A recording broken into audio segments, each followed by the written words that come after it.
Hello, everyone. Welcome to Stand, Speak, Shine, episode 219. This is about womb alchemy and rebirthing ourselves. It's kind of a buzz phrase, I guess you could say, just to use the word womb in a lot of the personal development, rising feminine spirituality communities. And some are a little perplexed on what that actually means because it's mystery. How our inner knowing, like when we actually get in our embodied state, how we can access things that are really connecting us to the all, to the earth. It allows us to access self-trust, discernment, personal power, all of those things. And a lot of us have experienced, womb-based trauma, second chakra trauma, really deep ancestral wound around not feeling safe and not trusting our inner wisdom. So my guest today is Lauren Megan. She's a body-based trauma specialist, womb alchemist, embodiment mentor, priestess, healer, conscious mother, and teacher. She guides and mentors women on the path of womb-led business, energetics, and pleasure.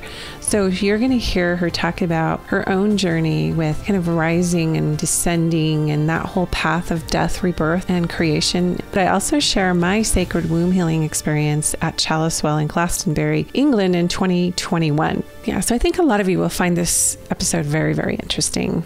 We're actually in a Venus retrograde cycle right now in the underworld. If you're familiar with the myth of Inanna, and if you check out my episode with Tammy Brunk where we talked about the Venus mysteries earlier this year, but we're actually in a planetary cycle right now where we're in the underworld, the myth of Inanna, where she puts her ear to the great below and she takes off all of her vestments and descends down 7 gates, which is representative of the 7 chakras, gets to the underworld, stays there 3 days, dies, and then ascends. So we're in this actual phase right now in the Venus cycle on the earth of being in the underworld, and we start to rise again at the beginning of October.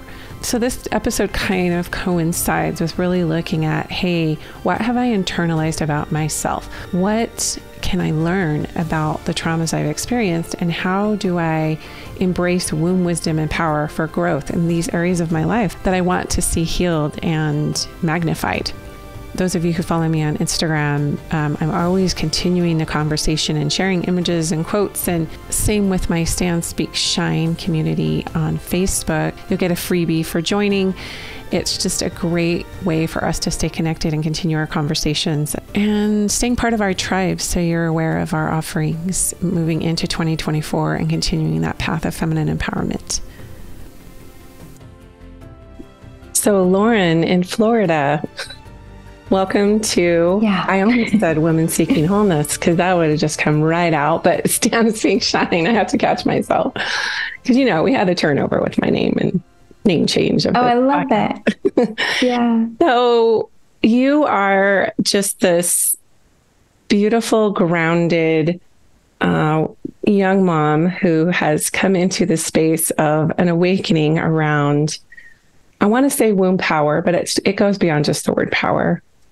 And so I would love for you to share with our listeners sort of that evolution of how this opened up for you. I know you said you were raised with a religious background, as most of us were. Maybe you and I were talking before a little bit about how this came into your path in terms of this feminine embodiment way of being and sharing with the world. So do you want to share with our listeners how that showed up for you? Yeah. And thank you. Thank you for that reflection. I'm receiving it. And I would say I think my entry point was becoming a mother. So my daughter's almost 5. She'll say she's 4.5, very sternly.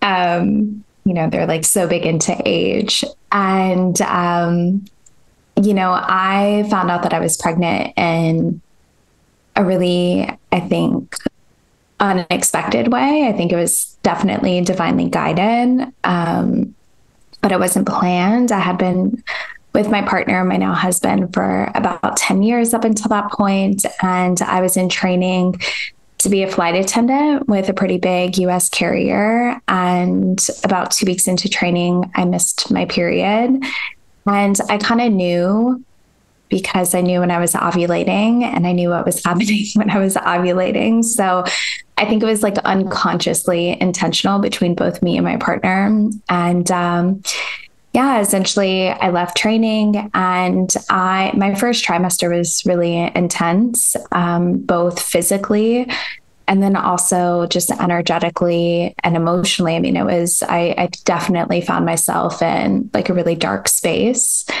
I felt that I lacked purpose, and I had already like journeyed on spiritual development, and just, I've had, different spiritual awakenings, and I had left the Catholic Church in which I was raised.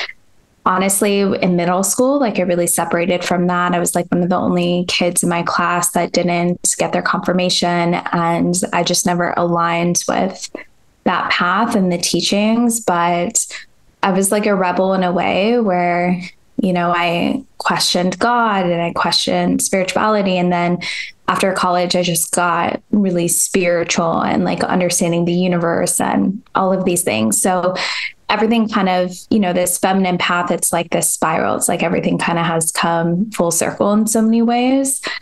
But when I was pregnant with my daughter, we were living out in Denver at the time, and I made a really conscious choice to birth her out of hospital. And I was met by a pretty Western midwife that told me that I wouldn't be able to birth her out of hospital, even though I was healthy and young and the baby was healthy. And I had this woman who I was nannying for at the time, and she just was like, I've birthed a 9-pound baby out of hospital. You can do it. Like, trust yourself. And it was kind of like, that mother energy of like ushering me in, like initiating me in the most beautiful way. So when we moved back to Tampa, my hometown, I found a beautiful midwifery and just had like this team of supportive women that were holding this vision for me. So I did end up birthing my daughter out of hospital. I also decided to begin my coaching company 6 months pregnant. So I started off as a spirituality and manifestation coach. So I've kind of been dancing in this path of being initiated as mother, and also learning how to run a company without a business background. That's a lot of creation all at once. Yeah. And I swear that's the third trimester is like this big creation portal.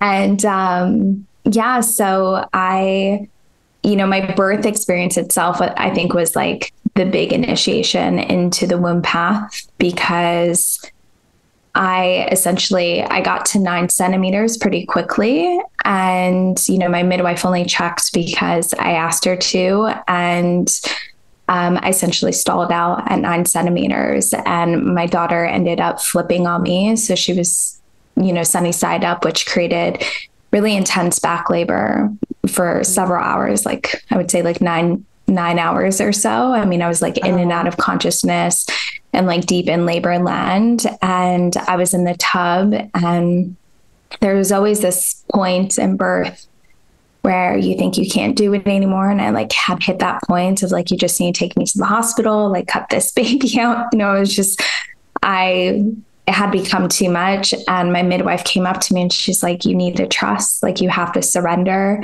You're fighting your contractions, you're fighting your body, you're fighting your baby coming out. And it was in that moment that I laid back and I actually, through my visual eye and just, between the veil so thin, I think when you're in the birth portal, that I saw Yeshua, Jesus, I saw Mother Mary, and I just felt this deep presence of God. And I hadn't used the term God in like 10, 12 years, and that was the moment that I was, ready to push and birth her out into the world. So without even like really knowing, that was like the first pathway. Becoming a mother really awakened me into realizing that there's a lot of generational trauma that I was carrying. So I was having like these instances where I was finding spiritual teachers and business mentors and, quote unquote gurus, and I was giving my power away. And I was, really like looking in that wounded maiden energy of looking for someone to save me.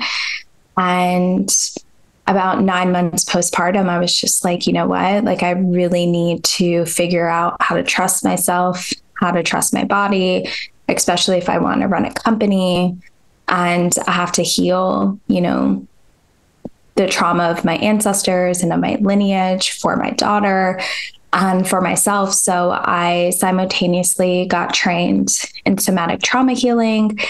And then I also like really wanted to understand energy and my intuitive psychic gifts. So I did mentorship to understand my channeling, and I got Reiki attuned and studied the Akashic record. So I kind of was like marrying the physical aspects of the body as well as, you know, these spiritual, psychic, like quantum gifts. Yeah. And about, I would say like a few months after that, I started diving into womb work. And, you know, I realized like that's the portal, you know, the womb is the bridge. We literally, as women, create life essentially out of nothing. And, you know, we have this ability to do it with everything that we desire and that we want out of life. So when I started really attuning back into my womb wisdom and my womb power, started, you know, working with my pleasure portals and receptivity, it was like my business really expanded and grew.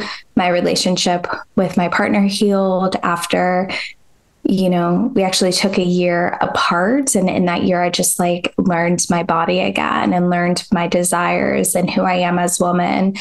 And we just got married in April, and our relationship is so beautiful. And who I am as mother is like all of these things kind of, not that it's perfect, but it's like there's such an anchoring. And I think it's because of that willingness to continue to spiral deeper into the womb and like really understand her medicine and be willing to walk the womb path, which isn't always easy. You know, she rips you open in the best ways. Yes. Yeah. And labor is, whether it's a C-section or an actual labor of delivery, you know, vaginal delivery, it's like there is a tearing, there is a point you think you can't do it. There is this, like you said, it's this, it kind of like in between the veils, or the veils are thin, and walking between two worlds. And thank you for sharing all of that. I feel like, you know, and especially the sacred experience you had when you just thought you couldn't do it anymore.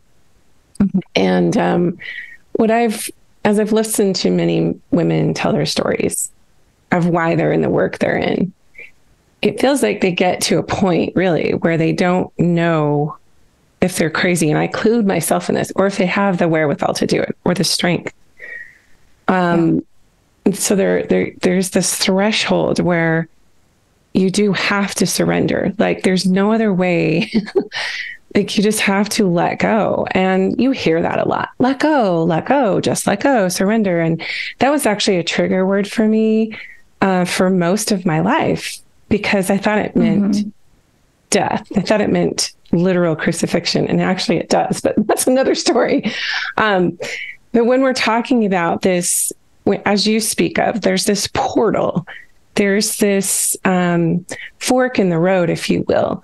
If you choose not to surrender, that's still okay. That's still what it is. It's still a choice that has some powerful lessons. The other end of that is we haven't been taught how to let go. We haven't really been taught how to surrender. We don't, you know, it's just such a journey into the unknown. When you have a physical baby there, you know there's going to be a baby, because, you know, you're pregnant and you're in transition and you're laboring and you're ready to deliver this baby. But when it's something in the spiritual realm or the spiritual world, and you're not really clear on exactly what is being birthed, so to speak, like what's next, and what do I believe, and what do I say yes to, and how do I move forward? That's a very, so birth teaches us that the physical part of that. Yeah. And then we get to look at, okay, what else is building to a crescendo that I need to surrender to in order to have, like, whether it's birthing a new level of consciousness or a business or whatever, a new relationship, whatever. I know when you and I were talking before that, you mentioned that while you were breastfeeding your daughter, you found a really incredible resource that took you to the next level. So let's back up and talk about that, because you do have this beautiful like womb alchemy that I want to dive into and share what that is actually for you. But you also mentioned that, you know, here you birthed this beautiful baby girl. And then while you're nursing her, and you have this sacred experience while you're birthing her, and then when you're nursing her, something else shows up. Yeah. So, I mean, stepping into motherhood was, I think, the unknown, and also like running a company. There was a lot of unknowns with that, especially because you're going like a very non-traditional path. So I was invited from one of my girlfriends to read Mary Magdalene Revealed. And that was, I think, when Mary Magdalene really like came into the picture. And I remember reading it, and there was this essence of like deep love and compassion for the human experience. And that's, I think, the biggest thing that I gathered from it was, you know, although I'm a highly spiritual individual, everything that I'm experiencing within my life, and I used to see, I don't know where this is going with it, but it's channeling in. So I used to see, you know, emotions on a spectrum, right? It's like the Abraham Hicks thought process of, you know, fear is bad and low vibrational. And then, you know, you raise your frequency. And although I think you can raise your frequency in different ways, I had a lot of guilt and shame when it came to the human experience and emotions. And when Mary Magdalene stepped into my life and I started connecting with her energy and her spirit, it was like this deep love and compassion for the humanness of who I was. So I stopped having shame, and I started to alchemize that shame, the sexual shame from being raised Catholic, the shame around my body, the shame around pleasure, the shame around desires. All of that began to alchemize into, I would say, like the truth of my soul. So it's like my desires no longer were like coming from this egotistical place of like, I need to get somewhere in order to, you know, receive validation, or, you know, say that I did something because that could mean X, Y, and Z. It was like my business became this essence of my soul, and everything that I desired, how I wanted to be a mother, pleasure. Like that was the biggest thing for me, I think, with Mary Magdalene, was I started to understand, and, you know, I've done so many teachings, you know, or just have studied her, gone through priestess initiations with other priestesses, understanding the priestess lineage of Isis. And so like, I started to realize that there's this deep sexual energy, I think, within all women and within men. And that energy has been deemed as evil, as bad, as dark. And that's actually our life force. It's our creation portal. It's our ability to really co-create everything, and to have a truly intimate sexual experience is to surrender into the experience and to ride the waves of that experience. So it kind of took that essence. I mean, it's just like with labor, it's like there's waves of labor. The contractions come and then they go. You have a moment to breathe, and then it's, you know, and it kind of builds up. And it's like, I realized like this is the pulse of life. The pulse of life is like learning how to like ride the waves of contraction and surrender, and just like not allowing it to mean anything, but continuing to just, you know, allow yourself to be in the moment and to release any need to control. And I think why surrender is so feared is because we think, well, there's the fear of losing control, which control for so many of us means safety. I mean, that's what it meant for me, was to be in control means to feel safe. And I still have those moments, you know, where my husband has to be like, babe, just take a breath, you know, like you don't have to know it all. Right. So, but I think the biggest thing with surrender, I think that why so many of us fear it is because we think that surrender is passive. And surrender is actually like an active state. You know, it's still doing the things, and I'll relate to this with business. It's like, it's still doing the things that have to be done in business. You can't just like wait around for clients to come into your programs. It's like, you know, you have to launch the podcast, go live, like getting these inspired downloads and taking action on them.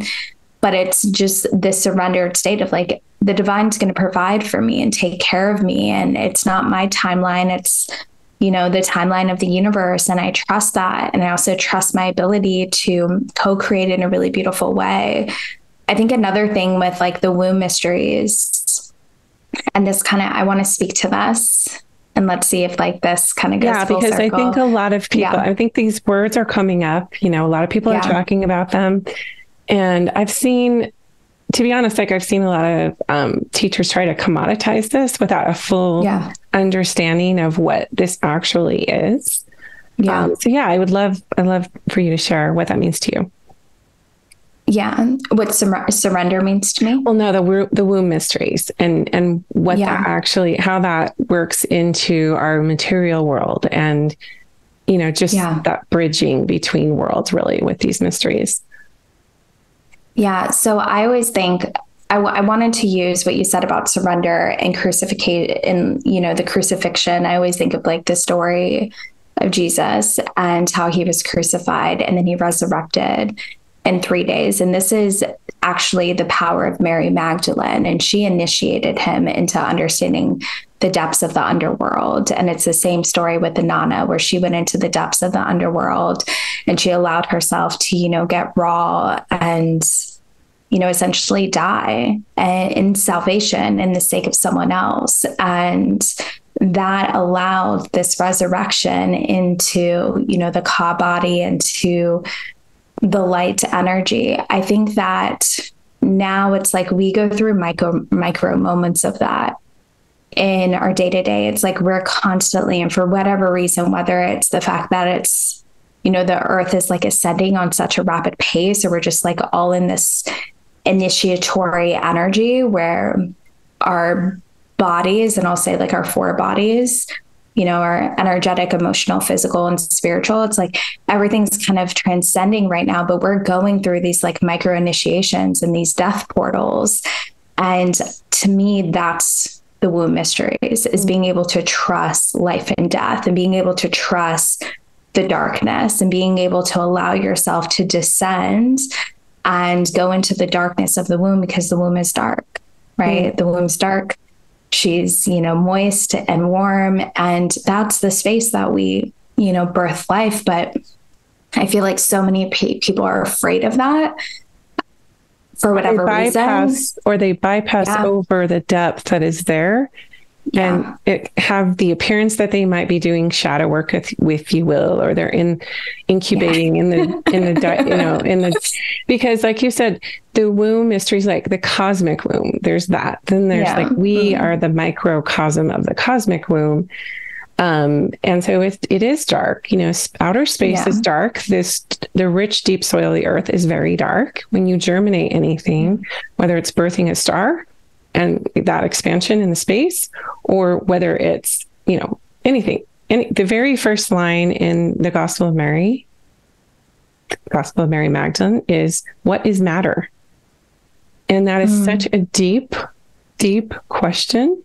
We're missing the first part of that. We're missing, I think, 6 pages or something prior to that.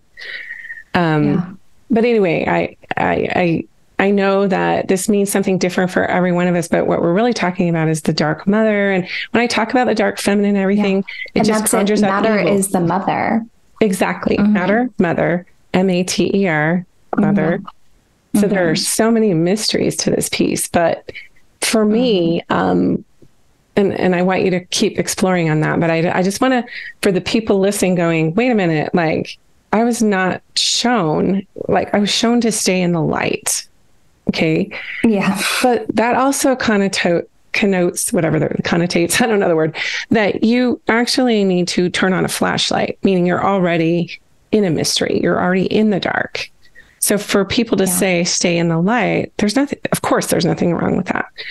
Sometimes it's bypassing to always be in love and light, and to always have to be in the known, that you can see and the light's illuminating it. And if you really want to go into the depth, darkness is depth. Depth is darkness. It doesn't mean horrible, bad, evil captivity that I was taught. And I'm not talking about exploitation or abuse or evil in the sense of that, in that respect. Yeah. But it can feel like you are in a birth canal being squeezed, and that you are, from the dark night of the soul perspective, in a state of being in the Garden of Gethsemane and suffering, or being on a cross. And so let's talk about that piece, just to give people that grounding into what it means to actually be in, not talk about, but be in, especially these initial stages of and being initiated into the womb mystery in that respect. Yeah. Well, it is pretty dark. And I'm actually going to speak, and I haven't really shared about this because, and this in real time, I feel like for the past few months, I've been in another like really big initiation. And it's also been really dark and uncomfortable. And for me, it's always an opportunity to meet myself in the spaces where I don't really want to see.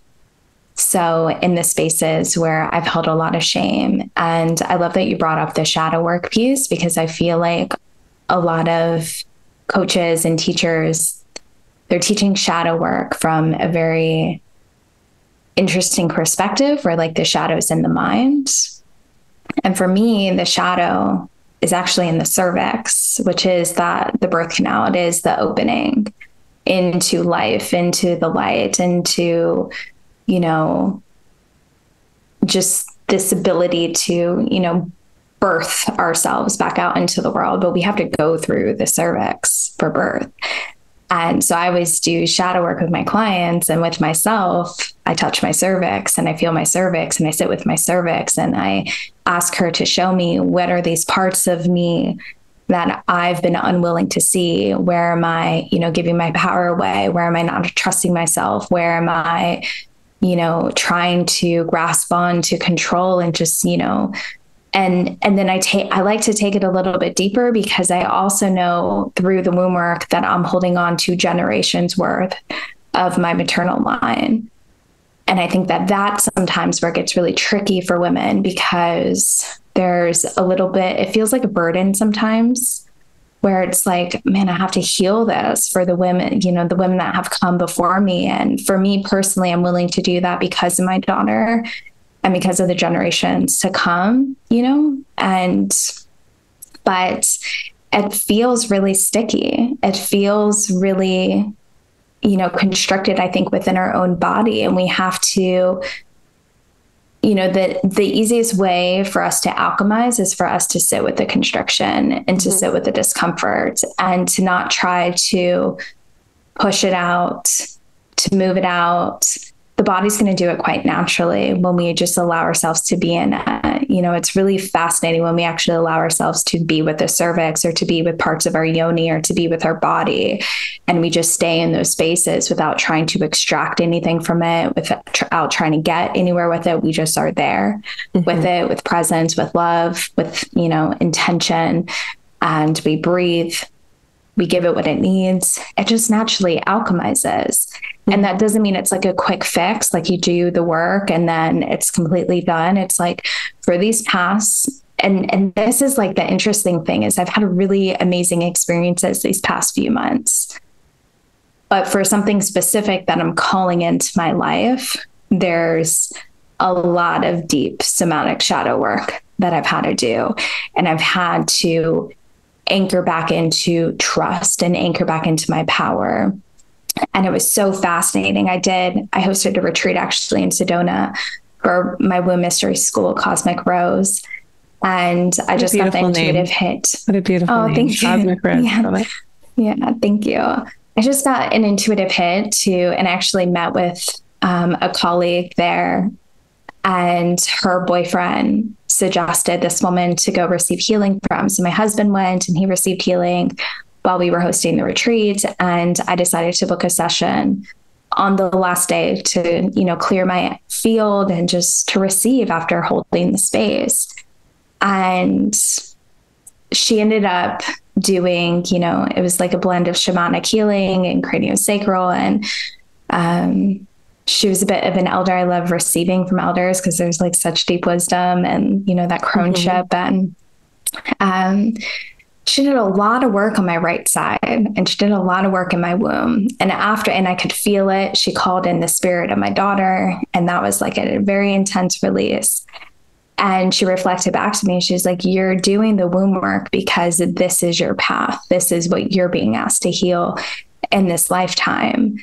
And it was like kind of like an ego check of like, should I still be doing this work if I still have to heal more things? And she's like, and I think she kind of sensed that. And she's like, no, you're still meant to do this work, but this is the work that you're being in it. Like you were called on this path.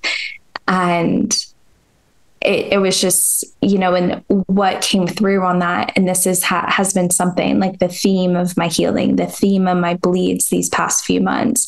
The theme of like this big initiation that I'm stepping into is like really holding my power and not giving my power away to the wounded masculine because of past experiences, with my father and my brother and things like that, but really like alchemizing the inner union and the trust of the masculine. So I think like this, I'm sharing this because this is what it's like to walk the womb mist path. There's no like, okay, you go on a 10-day healing and then you're fixed, or you do an ayahuasca retreat and then, you get like full clarity. It's like the womb path to me is like deep devotion into this work. I think it calls women. Mm-hmm. And once you step into it, there's no way to bypass it. And she cracks you wide open. And she does show you the darkness, but the intention behind showing you the darkness is so that you can alchemize it and so that you can heal and so that you can, really step into, and we're recording this on 8/8. So like what's been coming through with this 8/8 portal is like really stepping into like your solar light and your solar power and just, being this, like we come back to the light. We'll always come back to the light, but it's like, are you willing to go into the descent? Right. And dismantle and destruct whatever's needing to, get out of your way. And I'm sharing this as someone that's like so in the void right now and so in a space of contraction. And it doesn't mean, I'm moping around and I'm sad. I cry when I need to. I express anger when I need to, and, a sacred way. I have my moments but I'm still here, I'm still embodied, still able to serve. So I think that the feminine path is also like this ability to be in the both ands. Yes, and we do again, walk between worlds. Yeah. And what your healer elder woman said to you is so powerful. Like, I think there's this belief, and I think we've been conditioned to think that you're not qualified to teach unless you have it all figured out or whatever, or you're like, it's tied up in a pretty bow and look at that really powerful teacher who it's all tied up. Well, you have I only learned from people now who I know have been initiated into these womb mysteries. And it's not that they have to say that. It's not that they're even, even knowing sometimes what that is, but there is just this resting, this embodied way about them that you kind of know they're coming from a place of deep knowing through experience. Yeah. And we use this word initiation quite a bit. Mm-hmm. And interestingly enough, when you were talking about the book, Mary Magdalene Revealed, which came out, I think around 2019, I have my whole story with that. And I think,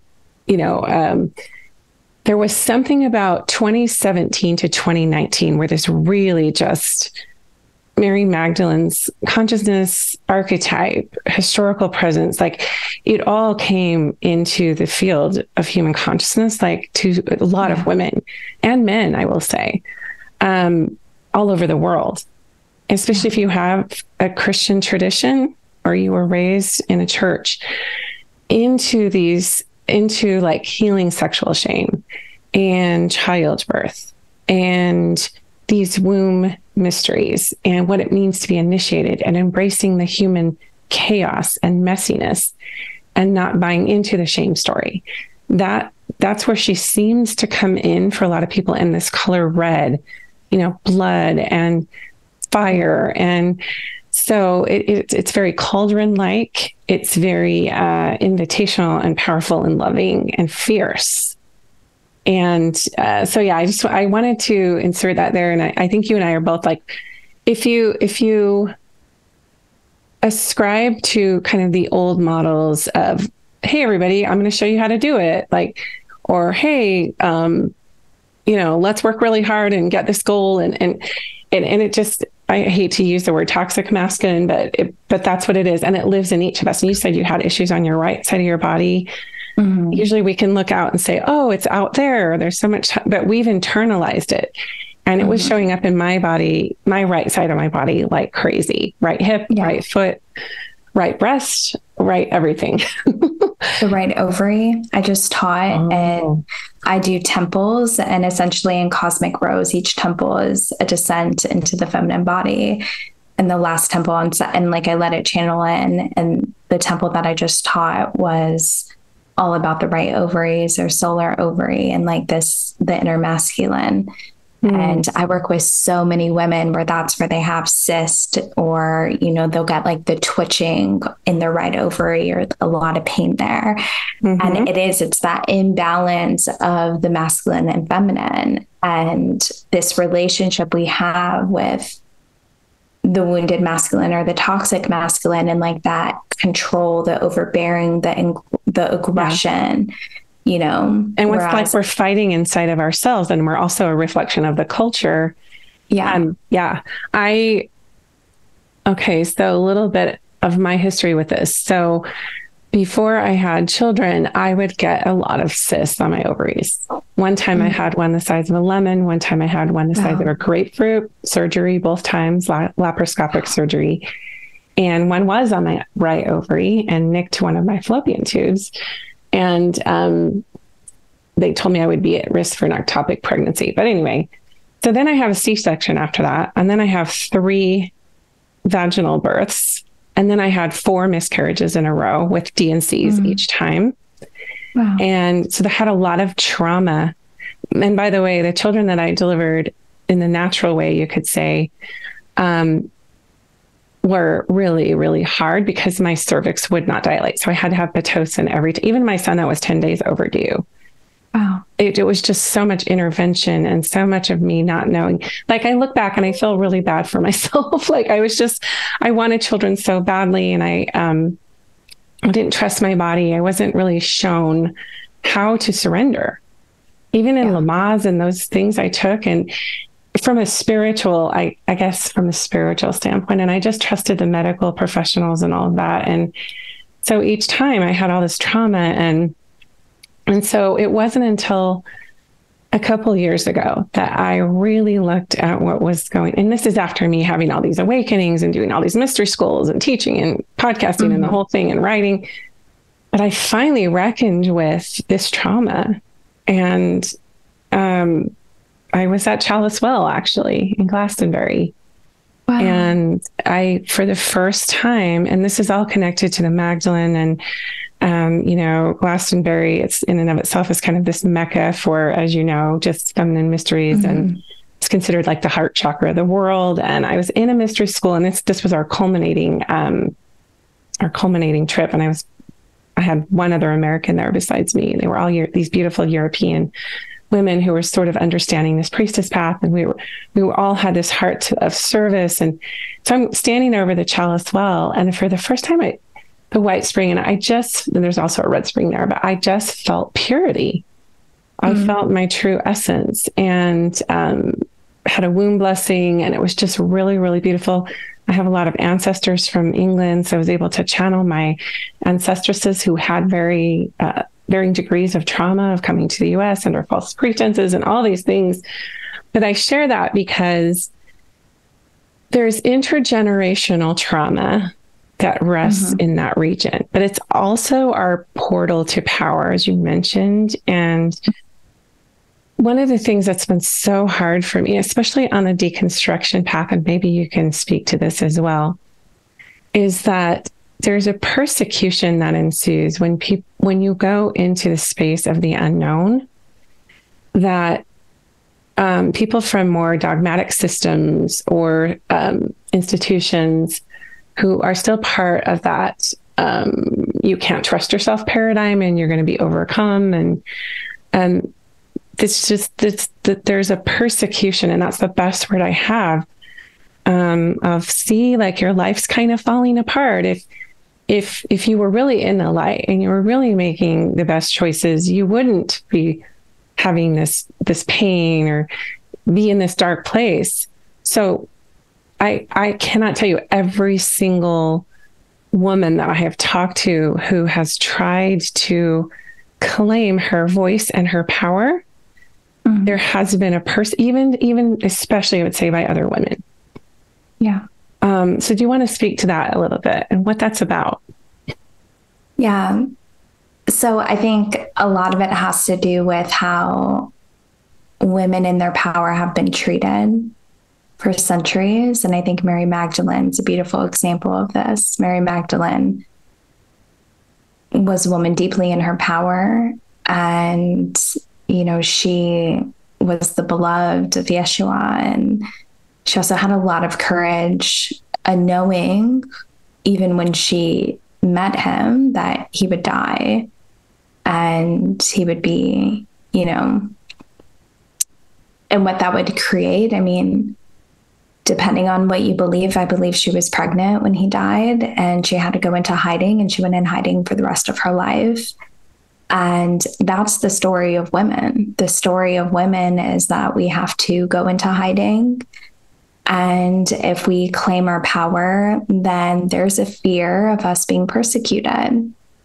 And, we also see that reflected out in witch trials. We see that in the stories of the goddess, where, a lot of these stories of, Lilith and Eve and all of these, really divine feminine goddesses, they're seen as evil in modern day society, and they're seen as something to be feared. And, we hear of the sirens and these muses and these enchantresses, and they use manipulation and sex tactics to the seductress archetype. Lure men into dark spaces and death. And this is the story that's been told of women.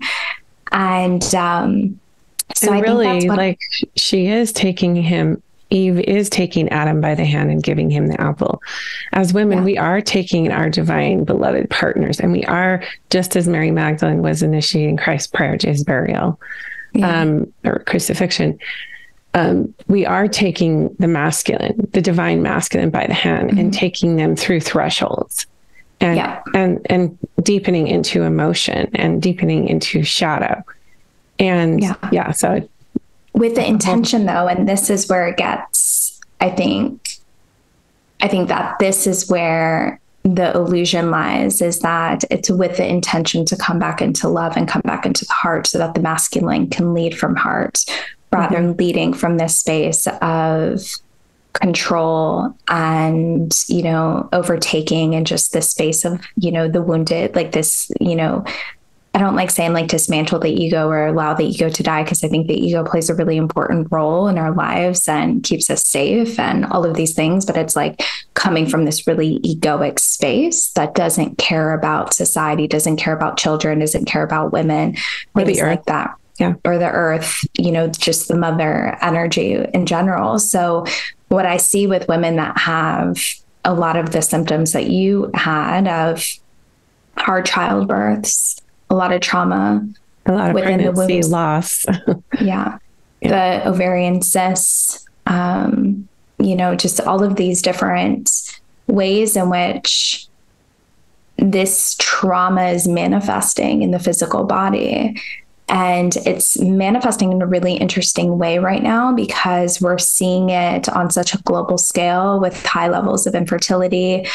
I mean, pregnancy loss is at an all-time high right now. We're witnessing it. Women with PCOS, infertility issues, painful periods, all of this. And, the masculine way is get on pills, get surgery, just eradicate it in these ways. And I believe, although I'll say this it's a really nuanced, right? Like it's such a nuanced situation. So I'll never say just bypass Western medicine. I think that there's a time and a place for Western medicine, but never to take away from the intuitive wisdom that's held within the womb space.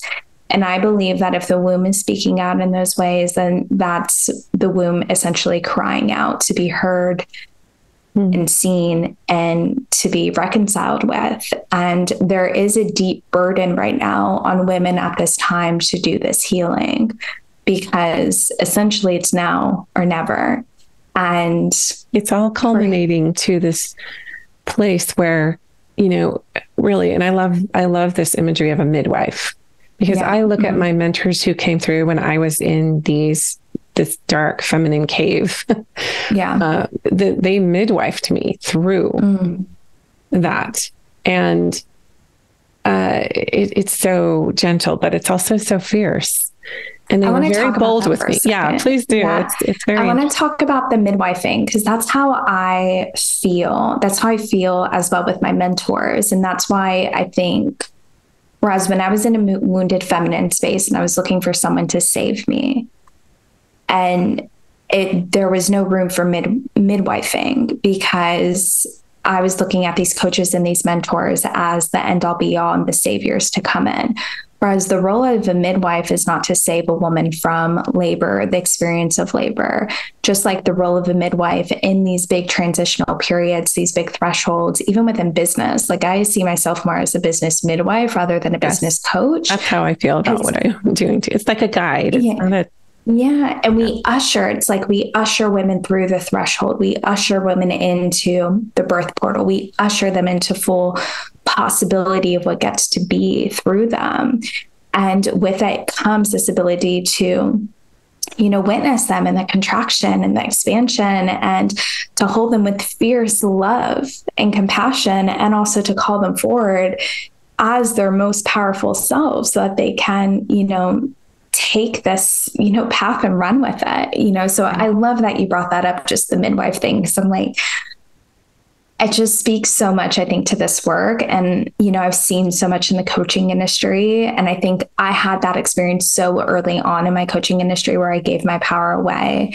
And it was so fascinating because I gave my power away to a woman that was really marketing herself as a priestess. And it was very much marketing.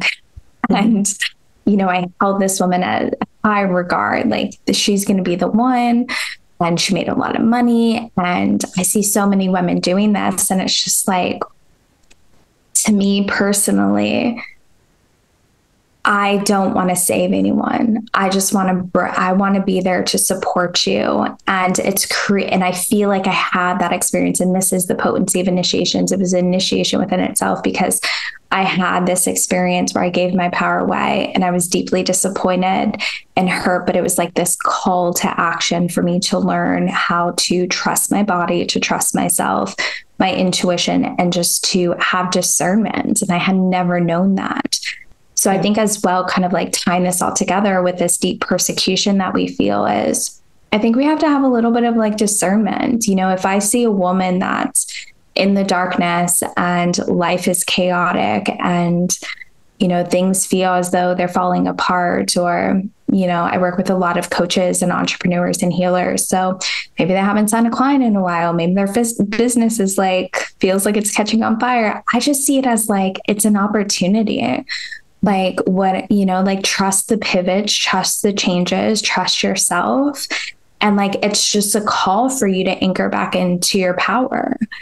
And, I think that as women, we have to witness, and there's so much healing in witnessing another woman in the vulnerability. It heals the sister wounding on such a deep level where, we used to birth together. We used to walk through life together. We would bleed together. And like I don't know, womb to womb, heart to heart. It's like, I see you. It's tribal. It's primal and tribal with women. I want to come back to, as we kind of wrap this up, the connection between a woman's voice and her womb wisdom or womb power, or, the biocompatibility, if you will, of those two portals, and when you are disconnected, how it affects the other. Yeah. So physically they mirror each other. It's really fascinating to see the vulva, like a map of the vulva and the cervix opening and the throat opening. It's why in birth and also in, ecstasy and orgasm, women tend to be really expressive and vocal. It creates like this really primal, wild essence within a woman, just like we were speaking about. It's been shut down for centuries. The voice of women has really been muted and suppressed. And I have yet to meet a woman that doesn't feel like this caging in or like that strangling, that pressure within the throat. And because I do the somatic work, it's really fascinating because those same women tend to also have really constricted, tight yonis, where the yoni itself should really be subtle and supple and open and soft. So there's like this there's the physical aspect, but it's like this deep energetic mirroring of what's happening in the yoni and what's happening in the construction of their voice. And it's really interesting because, we are women that have podcasts and are online and we're creating, these social media presences. And yet there is this like deep underlining thread of being canceled, of people not liking us, of saying the wrong thing and like shutting ourselves down, and not saying the thing we want to say. And I think it kind of like came to light in 2020 when, people were speaking out about things. And if you said the wrong thing or if you didn't go with the masses, then you were deemed something. And I think that that's what we're healing right now in a really big way. And I think it's really beautiful that we have these platforms right now for women to activate their voice and to share their truth and to be authentic. But for me, it's like, and this is why I do the hands-on work with women, is we unlock those codes in the yoni and we soften the yoni. We teach her that it's safe to surrender. It works with the nervous system as well. So the cervix is directly connected to the vagus nerve. So that's why I love doing cervical work and why I think cervix work is shadow and this like direct thread. But it creates a level of safety in us that, we can channel these codes and speak our truth and share our story and be vulnerable and open. And we're not going to be killed anymore. We're not going to be, shut down. Like, it might be social suicide in some of your circles. But other than that, but maybe they're not the circles. And they're not your tribe. They're not your people. It's not your. And we find that, I think that this is like the sisterhood. I think it's why, again, masterminds, mystery schools, whatever you have capacity for, it's like, get into those spaces, and we now have like the technology to, like you're in Utah, I'm in Florida.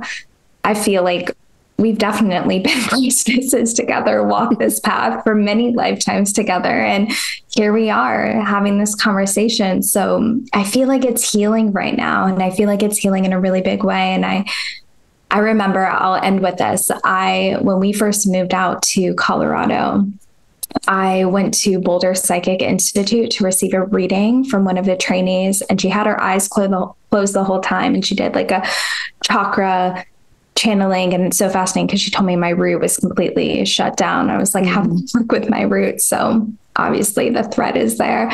But she told me that my throat was like blasted wide open, but it looked like there was a cage, like my throat was in jail and there was a cage around it.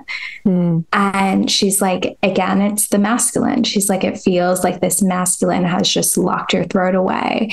And it was my experience in my life as a little girl of being told to be quiet, being told to not speak, only speak when you're spoken to, all of these things. I witness my daughter now who is very vocal and very strong-willed and has big energy. And it's interesting to be able to parent her and like honor her in that, and also obviously set boundaries and things like that. But it's such a beautiful mirror. But I was never given the opportunity. So it took me years. That was, you know, when I was 25, it took me years to feel safe to say the things that I say online now, and to be seen in the way that I'm seen now. And, you know, I've been on stages, go live, like all of these things that I think some women are still afraid of: going live, starting the podcast, doing the YouTube channel, sharing your gifts, you know, channeling, like women have these things. That's the paradox. Women have a deep, deep need for visibility, express, like to see me. Yeah. An expression for sure. But the paradox is it's also our deepest fear. It's our deepest craving and our deepest fear at the same time. Yeah, this is so good. I got to say thank you, because I was dancing between 2 different free masterclasses to host, and I was going to do it on receiving. And something came in these past 2 days of, you need to do something on visibility and being seen. So thank you. That's the Stand, Speak, Shine. There's a huge piece of it. It's like, it's one thing to say to someone, I love you. And it's a whole other thing to say, I see you. Yeah. It's a deeper way of unconditional love and compassion. And we need to do this for ourselves. And it starts with us. It really does.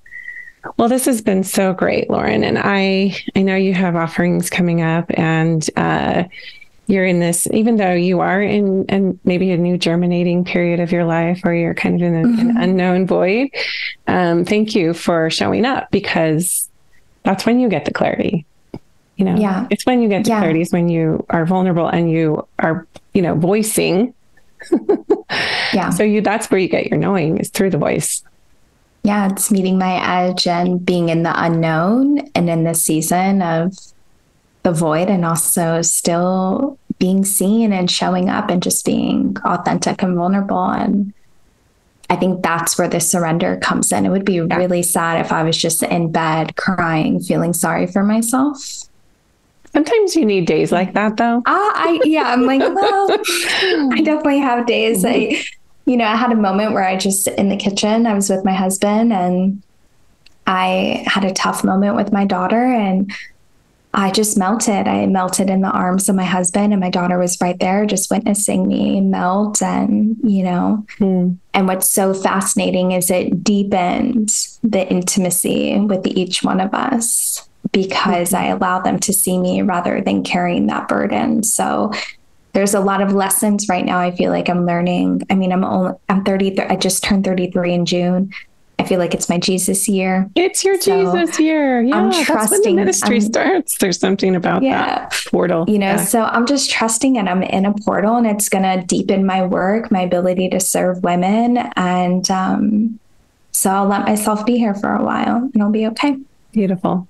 Yeah. Where can people find you online, Megan? Where's the best place?